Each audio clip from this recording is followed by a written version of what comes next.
They are welcome to Manila and express their complaints and rights, especially in our public plaza.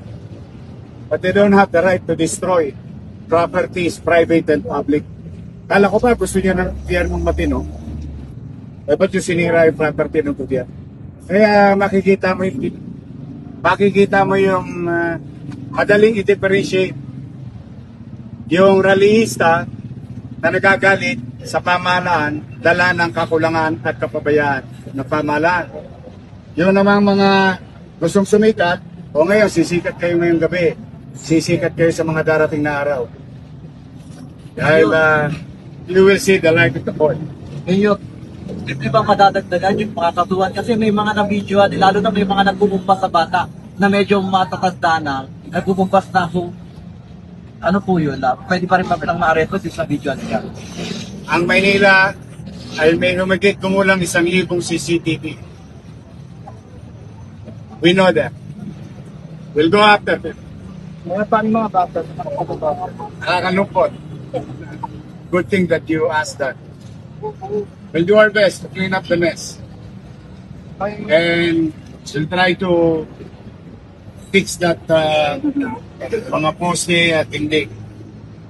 And ironically, galit tayo sa mga yang walang ya sa kaban ng bayan.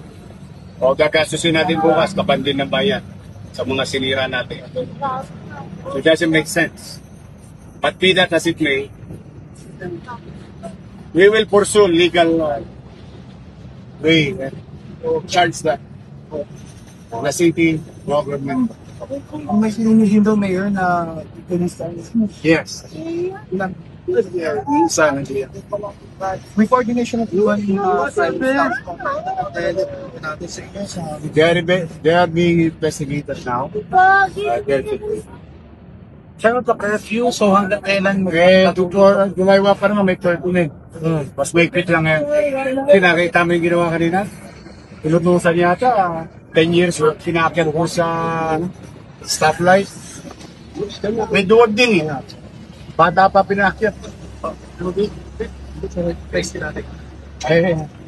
Good. Bago na kayo. Ngayon, may mga minor, Kanina, puro kayo saya. Mamaya, puro kayo iyak.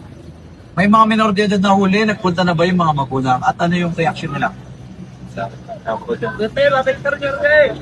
Ano po, o yung mga magulang, pinunta na po ba yung mga anak nila na narin?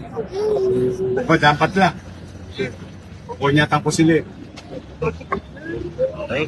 Confirmation kanina ng sekretary hindi pa verify yung mga sa kaya. Layo na nga. Wala. Yung mga practical yan, lati ko lang yun.